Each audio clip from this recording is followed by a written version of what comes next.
Hello and welcome to the Homeschooling Radio Show. I'm Kathy. And I'm Leland, and we have a special treat in store for you today with our special guest, Michael Maloney. And we are going to talk about dealing with reading difficulties in your child. And Michael is, I'm going to say he may humbly prefer some other way of acknowledgement, but I'm going to tell you, just after visiting with him a couple of times, I do believe he's an expert in this field, and he has wonderful insight to how to overcome some of the obstacles that you may face. And I think that you're going to really, really appreciate his fresh approach on this, dealing with reading difficulties.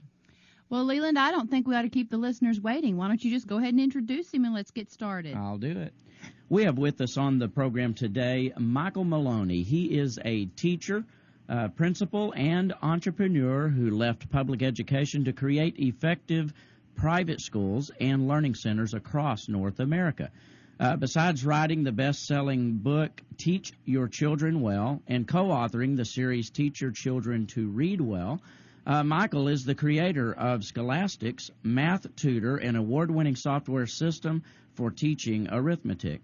In 2001, as a result of his successes in teaching thousands of students to read, Michael won Canada Post National Literacy Award in the Educators category. And Michael, I'm going to welcome you to the program. Well, it's a delight to be with you. Well, and if I leave anything out there, you feel free to just speak up. But we're happy to have you on the program, and know that you have a deep love and concern for children and in their academic and education realm. All that you're involved in, my goodness, from reading to arithmetic, and you're covering quite a wide spectrum, reaching these kids, aren't you? Yes, we are, and we have now just published our first spelling programs as well, based on the same model. And How the same about methods that? Yeah, wonderful. That we've been using. Okay, so let's talk about reading. We get emails all the time about this, and we'll refer to various sites or some people who are, and they may not call themselves experts, but we refer to them as that. They deal with it day in and day out. You would be one of these individuals. Is there an easy way to determine whether or not my child has a reading problem? Certainly there is. And most parents are totally confused as to when a child might have a problem or not, and they feel that they have to go running off to some specialist and spend a lot of money on testing and get back, in most cases, a result that they already knew. There's a much simpler process than that, and that would be to take something that is of the age level or grade level that student should be able to read and simply time them for 1 minute. And count the number of words that child reads, and then count the number of errors that child made. There's a system out there called precision teaching that was founded by Ogden R. Lindsley at the University of Kansas, and it directly measures the student's performance so that we can see what the child can and cannot do.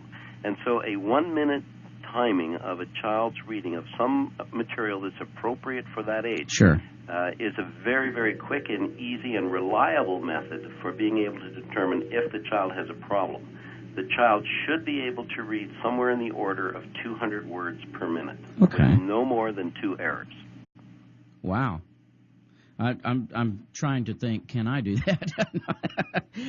Well, the thing there is that most people, most human conversation takes place at 200 words per minute. There you go. Okay. And people are not used to measuring things in terms of frequency. Right. So that appears to them to be a very large number. But it's not. It's actually pretty average or normal, I guess. That's what you're speaking at now. Sure. Approximately 200 words a minute. And a child should be able to read as easily as they carry on a conversation. Right. If they can't, then there's something on that page that's causing them grief. Okay, so what is the first step in solving the child's reading problem, then, if you determine that there is a problem? Well, the first thing is to try to nail down the type of problem that the child is facing. Okay. Parents will often say, well, my child can read it, but he doesn't understand it, so they think maybe they have a comprehension issue. Sometimes they say my child guesses a lot, so, they're looking at potentially a decoding problem. What you really want to do is to very carefully watch the learner and have them, as they read, note the kinds of errors that the child makes. Once you can see the pattern of errors that the child's making, you can pretty much get a handle on what it is they need to learn. They may not, for example, be able to sound out words. They may stop between the sounds, and then when they say the word, it comes out incorrectly. Right. They may not have any phonics background or skills to be able to bring to the task of decoding that word. So that would say, well, this child doesn't know their phonics.